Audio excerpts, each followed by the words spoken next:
ಕನ್ನಡ ನಾಡು ಇದು ಕನ್ನಡಿಗರ ನಾಡಿಮಿಡಿತ. ಇವತ್ತಲ್ಲ 900 ವರ್ಷಗಳ ಹಿಂದಗಡೆ ಕೂಡ ಇದೇ ಸಮಸ್ಯೆ ಇತ್ತು. ಇದೇ ರೀತಿಯಲ್ಲಿ ನಡ್ಕೊಂತ ಬಂದಾರ. ಯಾವತ್ತೂ ಕೂಡ ನೀರಿಲ್ಲ ಅನ್ನಂತ ಪರಿಸ್ಥಿತಿಯಲ್ಲಿ ಬಂದಿಲ್ಲ.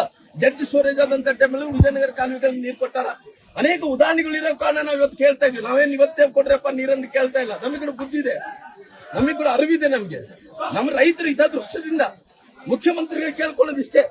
ಸ್ವಾಮಿ 2-3 ದಿನ ಅಲ್ಲಿ ಕುಂತಿದ್ರಲ್ಲ, ಇವತ್ತು ನನ್ನ ರಾಜ್ಯದಲ್ಲಿದ್ದಂತ ರೈತರ ಬಗ್ಗೆ ನೀವು ಯೋಚನೆ ಮಾಡಿದ್ರ? ಇವತ್ತಲ್ಲ 900 ವರ್ಷಗಳ ಹಿಂದಗಡೆ ಕೂಡ ಇದೇ ಸಮಸ್ಯೆ ಇತ್ತು. ಇದೇ ರೀತಿಯಲ್ಲಿ ನಡ್ಕೊಂತ ಬಂದಾರ.